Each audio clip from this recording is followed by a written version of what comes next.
बिस्मिल्लाहिर्रहमानिर्रहीम अस्सलामुअलैकुम या अली हक हैदर। उम्मीद करना तुम सारे भरा ठीक हो, अल्लाह ताला तुहानू सारे ठीक रखे जी। तो वीडियो सारे भरा लाजमी शेयर जनाब करो। 22 तरीक हो गई है, 7वां महीना 2026। 4 बजे टाइम की मैं तुहानू रिपोर्ट देन लगा जी।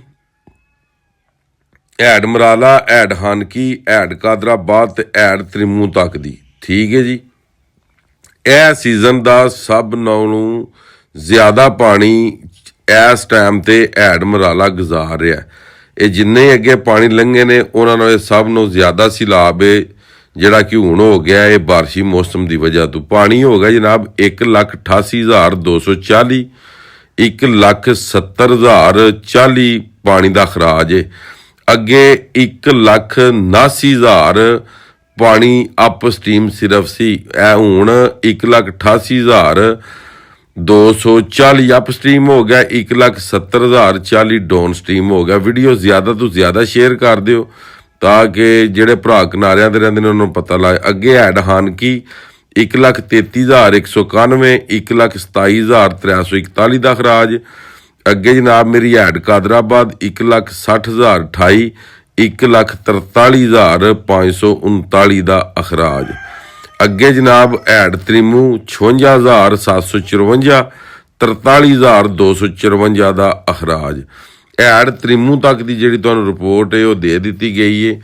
जारी गल है जी बारिश हुई है, बारिश की वजह तो रिवर शराब दे विच पानी फिर आ गया।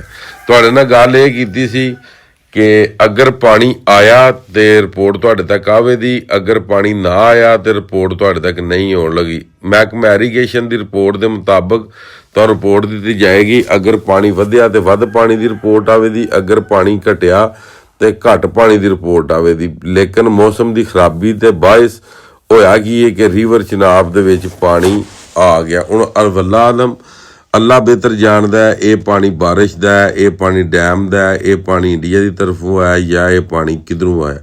मगर महकमा इरीगेशन की रिपोर्ट के मुताबिक ये पानी 1,88,000 हो गया।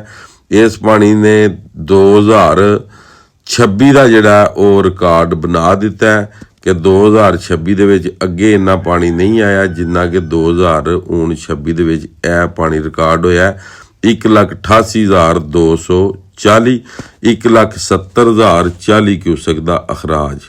ठीक है जी। 2026 दे विच पानी रिकॉर्ड किया गया। तो बाकी अल्लाह पाक तुहाडे ते भी तुहाडे माल मवेशी ते भी अपना करम ते फजल करे ते अल्लाह ताला सानू सारिਆਂ ਨੂੰ ਆਪਣੇ ਇਸ ਤੋਂ ਮਾਨ ਦੇ ਵਿੱਚ ਰੱਖੇ। बाकी ਜਿਹੜੇ ਭਰਾ ਵੀਡੀਓ ਵੇਖ ਰਹੇ ਹੋ ज़्यादा तो ज़्यादा वीडियो ਨੂੰ शेयर कर ਦਿਓ। बाकी ਅੱਜ ਦੀ ਵੀਡੀਓ ਅੱਜ ਦਾ ਵਲੌਗ ਕਰਨੇ ਖਤਮ। ਮੈਨੂੰ ਦਿਓ इजाज़त। नैक्सट वीडियो होने तक ज़्यादा अपना ख्याल रखियो, अपनिया खास दुआवां दे विच मैनूं याद रखियो ते इंशाअल्लाह मिलने आ जी नैक्सट वीडियो दे नाल। अल्लाह हाफिज़, फी मान अल्लाह।